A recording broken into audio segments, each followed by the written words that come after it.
Bismillahirrahmanirrahim. Assalamualaikum warahmatullahi wabarakatuh. Alhamdulillah. Alhamdulillahirabbil alamin wassalatu wassalamu ala asrafil anbiya'i wal mursalin wa ala alihi wa sahbihi ajmain, amma ba'du. Saudara-saudaraku kaum muslimin muslimat dimanapun Anda berada, pertama mari kita senantiasa bersyukur karena kita sudah berada di dalam bulan Ramadan, dan insya Allah kita bisa melaksanakan puasa Ramadan lebih baik daripada tahun-tahun sebelumnya, dan juga nikmat Allah yang sangat banyak. Saudara-saudaraku sekalian rahimakumullah, pada kesempatan kali ini kita ingin menasihati kita sekalian, tentunya agar kita senantiasa bertakwa kepada Allah Subhanahu wa Ta'ala. Pada kesempatan kali ini kami ingin menyampaikan tentang sabar. Saudara-saudara sekalian rahimakumullah, jadi kalimat ini sangat mudah diucapkan tetapi sangat sulit bagi saya untuk bisa melaksanakan. Mudah-mudahan dengan seperti ini kita akan bisa memakai pakaian sabar ini dalam kehidupan kita sehari-hari. Mengapa, saudara-saudara sekalian? Karena yang pertama, orang yang sabar itu berada atau bersama Allah Subhanahu wa Ta'ala. Innallaha ma'as-sabirin. Orang yang sabar itu bersama Allah. Kalau kita bersama Allah tentunya, karena Allah adalah zat yang maha baik, maka kita akan terbimbing dalam kebaikan-kebaikan. Kemudian yang kedua, orang yang sabar itu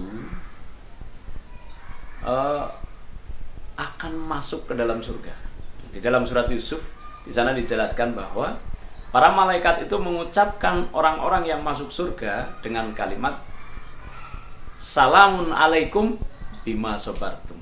Selamat kalian masuk surga karena kalian itu bersabar. Maka sabar ini adalah suatu yang luar biasa, pakaian sangat indah dikenakan oleh orang-orang yang beriman, orang-orang yang bertakwa kepada Allah Subhanahu wa Ta'ala. Kemudian yang ketiga, orang yang sabar itu insya Allah itu akan bisa menikmati kehidupan ini dengan lebih nikmat, lebih tenang, lebih bahagia. Saudara-saudara sekalian, karena kita ini kalau tidak sabar di dalam menghadapi kehidupan ini, kita akan senantiasa tidak bahagia hidupnya, akan senantiasa merasa bahwa kita tidak beruntung dan seterusnya. Padahal segala sesuatu yang Allah berikan kepada kita ini adalah yang terbaik. Bukankah demikian, saudara sekalian? Kita diberi wajah, diberi tubuh seperti ini adalah dari Allah, dan ini yang terbaik. Kita diberi rezeki oleh Allah adalah itu yang juga yang terbaik. Maka mari kita melihat bagaimana kesabaran Rasulullah yang itu menjadikan barokah. Kalau Rasulullah itu barokahnya tidak hanya untuk diri dan keluarganya, tapi untuk umat ila yaumil qiyamah, sampai hari kiamat. Maka kalau kita bersabar, insya Allah juga akan memberikan keberkahan, memberikan kebaikan, tambahan kebaikan bagi diri kita, maksimal atau mungkin minimal bagi keluarga kita. Kaum muslimin rahimakumullah, kita lihat salah satu contoh Rasulullah itu sangat sabar sekali ketika beliau itu berdakwah. Rasulullah itu ketika ditekan oleh masyarakat Quraisy, bahkan sampai hijrah ke Madinah, sabarnya luar biasa. Ketika beliau itu sebelum beliau itu berhijrah ke Madinah, Rasulullah itu Rasulullah itu berhijrah ke Taif, ya, berhijrah ke Taif. Nah, beliau barangkali kalau seperti kita memprediksi bahwa Taif itu adalah suatu kota, suatu negeri yang kemungkinan akan bisa menerima dakwah beliau. Tapi apa yang terjadi, kaum muslimin rahimahumullah, beliau itu tidak diterima. Bahkan beliau dilempari dengan batu, diusir dari sana. Apakah Rasulullah itu kemudian putus asa? Tidak. Ini sangat terkenal dalam sejarah itu. Rasulullah berdoa kepada Allah, ya Allah, seandainya aku ini masih engkau tugaskan untuk mengajak manusia atau melaksanakan syariatmu ini untuk manusia yang lebih jauh dari ini, maka akan aku lakukan, atau lebih dekat. Yang penting engkau jangan marah ya Allah. Itulah kesabaran Rasulullah. Sehingga ketika Rasulullah itu berdoa kepada Allah, langit atau arsy-Nya Allah itu bergoncang karena kesolehan nabinya, rasulnya Allah, sehingga menggetarkan arsy Allah, dan terjadilah peristiwa yaitu undangan khusus dari Allah untuk Isra Mi'raj, yang itu juga membuahkan sesuatu yang sangat barokah, yaitu perintah sholat. Kaum muslimin rahimakumullah, dalam riwayat yang lain Rasulullah juga sangat sabar ketika menghadapi umatnya. Ketika beliau sudah berhijrah ke Madinah, di Madinah itu ada seorang tokoh munafik, ya, Abdullah bin Ubay. Dia itu membenci Rasulullah karena memang beliau itu dulunya ada yang mengatakan raja di sana, ada yang mengatakan pokoknya yang jelas tokoh di Madinah. Karena Rasulullah datang, tergeserlah status sosialnya, status yang lainnya, sehingga beliau itu menjadi orang munafik. Nah, ketika beliau meninggal dunia, keluarganya itu meminta supaya menyolatkan, bahkan jubahnya itu diminta untuk mengkafani. Rasulullah dengan sabarnya memberikan jubahnya itu untuk mengkafani Abdullah, tokoh ini, Abdullah bin Saba ini. Kaum muslimin rahimakumullah, kemudian minta bahkan Rasulullah itu memberikan ludahnya, supaya karena ludah Rasulullah itu barokah, Rasulullah pun memberikan. Nah, ketika mau terjadi Rasulullah itu akan menyolatkan jenazahnya ini, kemudian Umar datang melarang Rasulullah. Ya Rasulullah, ini orang yang dulu itu suka mengucapkan kalimat-kalimat yang membencimu, yang merendahkanmu, dan mengajak orang-orang untuk membencimu juga. Maka ya Rasulullah jangan. Tapi bagaimana Rasulullah?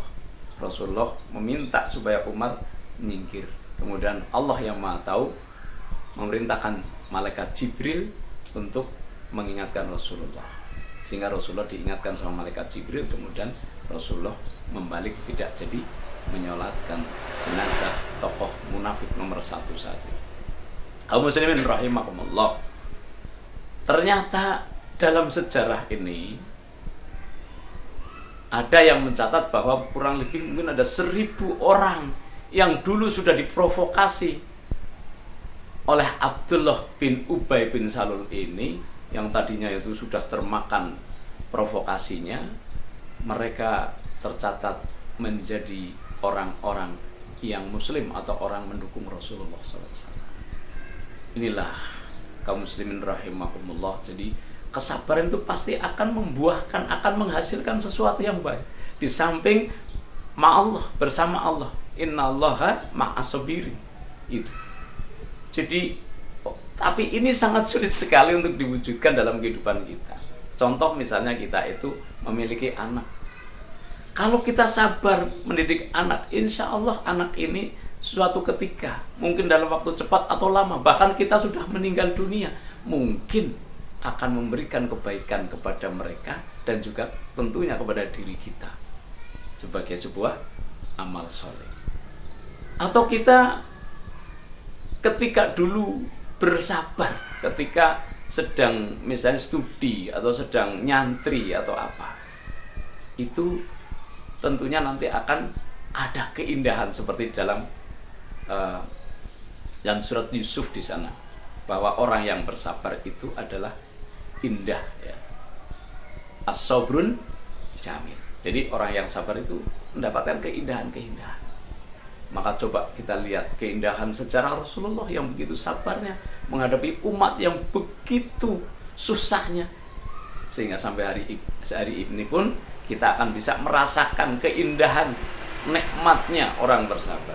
Tentunya kita pun juga akan demikian, kaum muslimin rahimahumullah. Kita akan bisa mendapatkan sisi-sisi baiknya dari kesabaran itu sendiri, dan itu menjadi keindahan. Bukankah ada kisah untuk anak cucu kita ketika kita dulu mencari ilmu dengan kesulitan-kesulitan tapi kita bersabar, atau ketika kita mendapatkan ujian dari Allah berupa musibah-musibah tapi kita bersabar dan sebagainya.